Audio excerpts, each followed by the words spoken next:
पृथ्वी के आंतरिक स्वरूप में दूसरा पार्ट आता है मेंटल का, और ये मेंटल लगभग 2900 किलोमीटर तक गहरी मानी गई है। मेंटल को दो पार्टों अपर मेंटल और लोअर मेंटल में डिवाइड किया गया है। अपर मेंटल लगभग 400 से 700 किलोमीटर तक गहरी मानी गई है और लोअर मेंटल 2900 किलोमीटर तक गहरी मानी गई है। यदि केवल टोटल मेंटल पूछे जाए कि कितनी डीप है, कितनी गहरी है, तो उसकी एक्चुअल वैल्यू हम 2900 किलोमीटर तक लिखेंगे।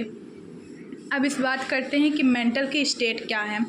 दो पार्ट में है, एक अपर मेंटल में है, दूसरा लोअर मेंटल में।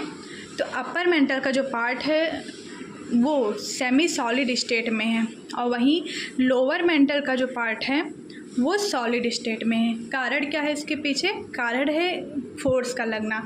लोअर मेंटल में ऊपर से क्रस्ट और अपर मेंटल का फोर्स लग रहा है और नीचे से कोर का फोर्स लग रहा है। तो दबाव के कारण लोअर मेंटल सॉलिड फॉर्म में है और दबाव हो रहा तो कन्वेक्शनल फोर्स भी जनरेट हो रहा है, हीट भी जनरेट हो रही है और वो हीट फ्लो करके किधर जा रही है? ऊपर जा रही है, मतलब अपर मेंटल में जा रही है।